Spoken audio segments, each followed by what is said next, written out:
Salut à nouveau, c'est toujours votre serviteur, Monsieur Mardoché Tchobli. Comme vous le savez, nous sommes en train de travailler sur notre thème « Comment ouvrir un élevage d'escargots ». Et c'est la question que tout le monde est en train de se poser. Maintenant, selon mes expériences, j'ai élaboré 15 étapes clés, je dis bien 15 étapes clés que je vais développer étape par étape. Et dans ma présentation numéro 1, en voulant présenter le thème, j'ai profité pour présenter les 15 étapes clés que nous allons développer, que vous devez maîtriser pour savoir comment ouvrir un élevage d'escargots. Maintenant, je vais développer maintenant un à un. Donc, je vais réaliser 15 vidéos. Je vais réaliser 15 vidéos. Chaque module. Et comme vous le savez, j'ai déjà dit que nous avons 15 étapes clés. Donc, vous aurez 15 vidéos d'explication. Et notre module de ce soir, c'est le module numéro 1 de notre thème, comment ouvrir un élevage d'escargots. Le module numéro 1 a pour titre, là, qu'est-ce que nous voulons enseigner? C'est-à-dire, vous devez comprendre le fonctionnement et le modèle d'économie d'un élevage d'escargots. Étant un agroéconomiste, je vois que je suis mieux placé pour vous expliquer le modèle économique. Et étant un spécialiste en élevage d'escargots, je pense que je suis encore mieux placé pour vous expliquer le fonctionnement et le modèle économique d'un élevage d'escargots.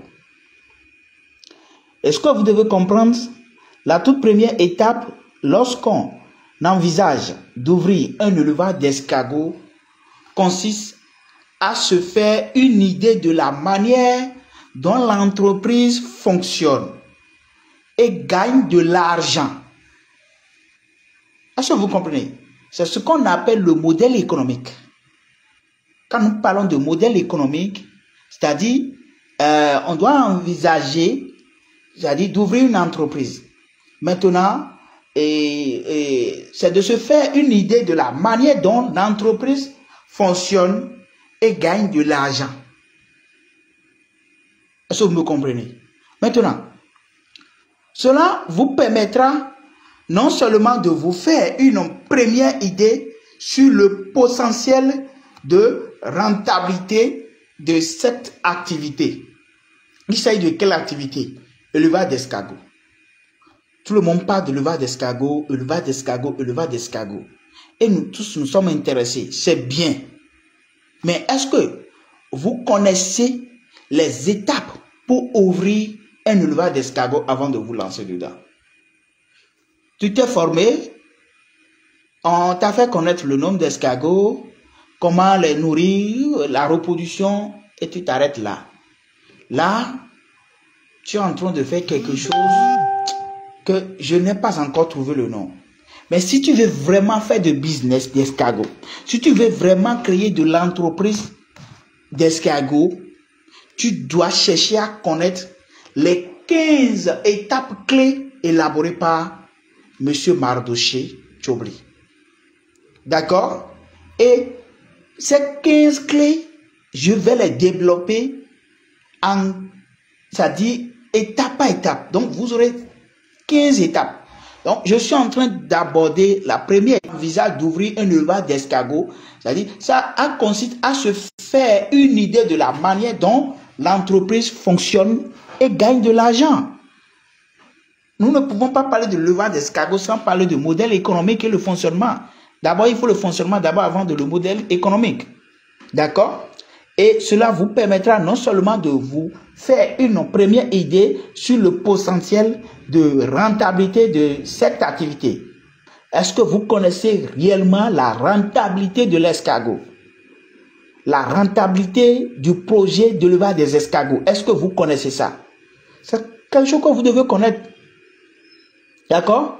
Donc, ça dit, ça va mettre une idée sur le potentiel de rentabilité de l'élevage des escargots. Mais aussi de vérifier que c'est la bonne idée de création d'entreprise pour vous. Compte tenu de vos compétences, de votre capital départ et de votre situation familiale, notamment, ça c'est évident. Je pense que ce que je suis en train de dire, c'est mes explications sont terre à terre. D'accord? La façon la plus simple de vous initier à l'activité consiste à échanger avec des propriétaires ou gérants d'élevage d'escargots. C'est-à-dire des gens qui sont déjà dedans. Des gens que vous étudiez déjà, vous voyez que, ah, celui-ci, non. Tel qu'il est en train de parler, bon, c'est quelqu'un qui peut m'aider. Vous rentrez, vous allez échanger avec la personne. D'accord? Et travailler, c'est-à-dire, travailler quelques mois dans un élevage d'escargots, déjà en activité. Ça peut être en ligne ou bien présentiel. Il faut avoir quelqu'un, il faut travailler avec quelqu'un pendant quelques mois, au moins 1 mois, 2 mois, 3 mois, plus. Et suivre une formation. Je dis bien, suivre une formation. Quand elle dit ça, beaucoup me disent que c'est parce que tu es à la recherche de l'argent, qu'à chaque fois quand tu bavardes, quand tu parles, tu dis formation, formation, tu es cher, tu es ci, tu es patata. Cela vous concerne. Hein? Moi, je suis toujours dedans et je suis en train de faire mes recherches et à chaque fois, j'essaie de partager ces informations avec vous. Mais si quelqu'un vous garantit de vous donner une formation gratuite, si c'est une ONG, là c'est bien. Quand c'est une entreprise, moi je suis une entreprise, d'accord, et c'est une institution et c'est l'Institut du monde agricole. Donc, nous devons vous fournir les informations concrètes, d'accord. Maintenant, je vais expliquer ces 3 points que j'ai cités là. Quand je parle d'échanger avec des propriétaires ou gérants d'escargots, d'élevage d'escargots, ça veut dire quoi? Les propriétaires d'élevage d'escargots expérimentés. Je dis bien qu'ils sont expérimentés. Quand tu écoutes la personne, quelle que soit la distance ou bien présentielle, tu vas sentir que celui-ci vraiment, il est expérimenté. Et il dispose d'un recul précieux et peut vous fournir des conseils pratiques fondés sur les expériences directes. Je répète, c'est-à-dire, la personne, c'est-à-dire, il sera capable de vous fournir, d'accord, des conseils pratiques fondés sur les expériences directes, c'est-à-dire ce que lui a vécu pendant cette trajectoire, comment ça s'est passé. Parce qu'il n'y a pas d'activité sans risque. Hein. Vous devez savoir ça. Il n'y a pas d'activité sans risque. Ah non, il n'y a pas d'activité sans risque. Maintenant, d'autres l'ont commencé avant vous et ils ont eu des résultats, ils ont eu des échecs. Maintenant, ils ont cherché à comprendre pourquoi une telle perte, pourquoi j'ai échoué. Et ils ont trouvé maintenant le problème, ils ont cherché maintenant la solution. Et désormais, ils sont maintenant expérimentés dans ce domaine. Et la personne maintenant pourra maintenant échanger avec toi. D'accord? Donc, c'est pourquoi je dis, la personne doit être capable de vous fournir des conseils pratiques fondés sur ses expériences directes. D'accord? Et c'est pourquoi je dis bel et bien que ça doit être les propriétaires d'élevage qui sont expérimentés et disposent d'un recul précieux. Je dis bien recul précieux. Et peuvent vous fournir des conseils pratiques. Il y en a, il y en a. Je connais, il y a beaucoup de personnes qui, au moins, ils ont eu la maîtrise. Je ne suis pas le seul. J'ai travaillé avec des personnes qui sont déjà mes élèves, mais ils sont aussi des professionnels dedans. Donc, ceux-là, j'ai confiance en eux. D'accord? Maintenant, ça dit Ça là, vous devez comprendre ça. D'accord? Et ils ont probablement rencontré ou surmonté des difficultés. Ces gens-là, on a rencontré des difficultés et on a surmonté ces difficultés qu'un nouveau venu n'aurait pas anticipé. Apprendre des erreurs des autres peut vous faire gagner du temps et de l'argent. Je dis et je répète, apprendre des erreurs des autres peut vous faire gagner de l'argent et de temps et augmenter des chances de réussite de votre entreprise. Voilà pourquoi il est évident de changer avec des professionnels, des gens expérimentés. J'en fais partie. Mais j'ai des amis qui sont dedans aussi, qui sont des professionnels. D'accord? Maintenant, c'est à toi de faire la distinction. Quand tu écoutes la personne, tu vas sentir que celui-ci vraiment c'est quelqu'un de professionnel. Quand on écoute, on le sent. On n'a pas besoin de m'expliquer ça d'abord avant que je vais croire. Et c'est ça. C'est des gens qui ont rencontré des difficultés dans le domaine et qui ont surmonté ces difficultés. Est-ce que vous comprenez ce que je dis? Donc, quand je dis échanger avec des propriétaires ou gérants d'élevage d'escargots, c'est de ça qu'il s'agit. Deuxième point, j'ai dit que vous devez travailler quelque temps avec ces professionnels qui sont en activité. D'accord? Qui sont en activité. Et ça veut dire quoi? Ça dit cela disposer d'une expérience professionnelle dans le secteur dans lequel vous souhaitez entreprendre, peut-être un facteur crucial pour déterminer si c'est la bonne opportunité pour vous. Si les heures de travail sont plus longues que prévu, si d'autres exigences sont incompatibles avec votre vie personnelle ou vos préférences, qu'est-ce que je veux dire? C'est-à-dire, cela peut vous amener à réévaluer, c'est-à-dire revaluer vos objectifs entrepreneuriaux. Est-ce que vous comprenez ce que je dis? Et si vous avez décidé que le secteur est fait pour vous, l'expérience professionnelle vous aidera à vous familiariser maintenant avec la clientèle et ses besoins. Ce que vous sera assurément utile lorsque vous créerez votre propre élevage d'escargots. Donc, quand je dis vous devez travailler avec quelqu'un de professionnel, c'est de ça il s'agit. Maintenant, quand je parle sur une formation, parce que quand je parle, je dis formation toujours. Je parle toujours de formation, c'est obligatoire. Suivre une formation dans le secteur dans lequel vous souhaitez entreprendre. Mais c'est une autre façon de comprendre le fonctionnement de votre future activité. Vous ne savez pas? C'est ça, hein? Sur une formation dans le secteur dans lequel vous souhaitez entreprendre, ça peut être escargot, ça peut être n'importe quelle chose. Mais pourquoi on nous a mis faire les primaires, les bancs, les secondaires, universités? Mais c'est pour suivre une formation avant de devenir quelque chose. Donc, sur une formation dans le secteur dans lequel vous souhaitez entreprendre est une autre façon de comprendre le fonctionnement de votre future activité. Et cela maintenant, ça va vous permettre, avant de décider de vous lancer dans une nouvelle aventure. Je dis et je répète, tu peux suivre une formation en élevage d'escargots et après la formation, tu vas décider de ne pas entreprendre, de ne pas s'engager dedans. Ah oui, parce que on va t'expliquer les choses. C'est bon, d'accord, mais il y a des choses que tu ne peux pas le faire. Donc, tu es obligé de laisser. Ou bien, tu es obligé de se reculer d'abord.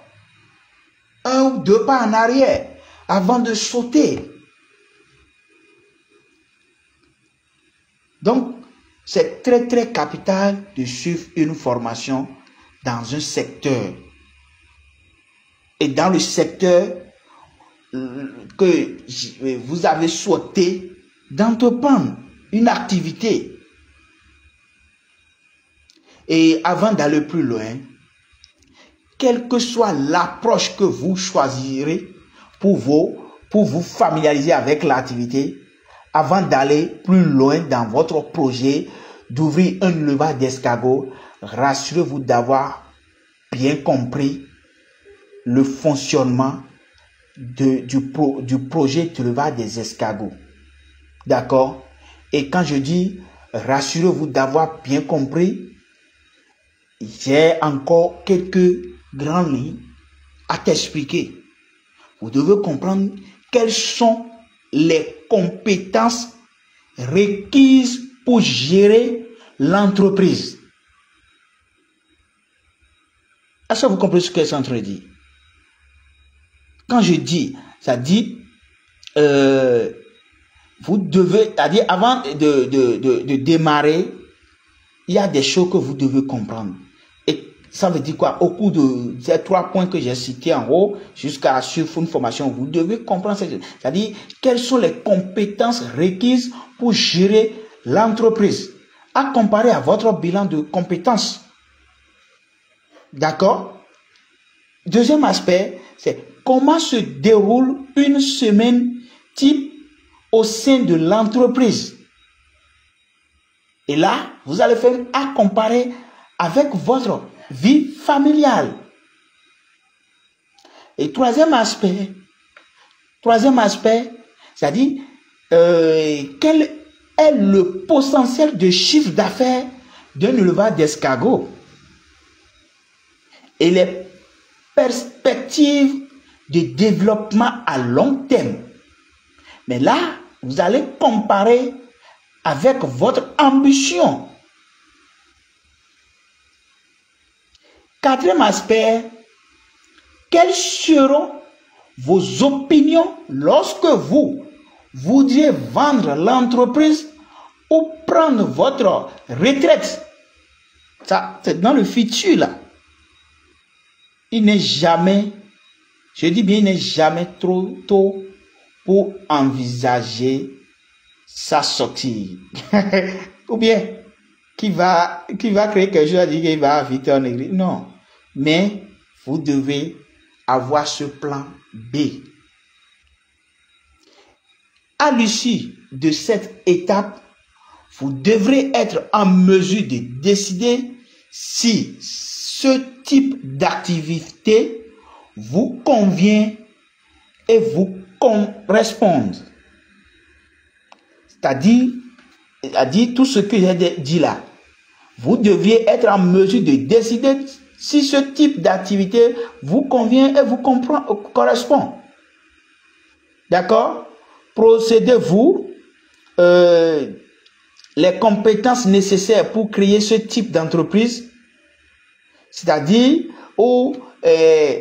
pouvez-vous acquérir par la formation les compétences nécessaires pour créer ce type d'entreprise?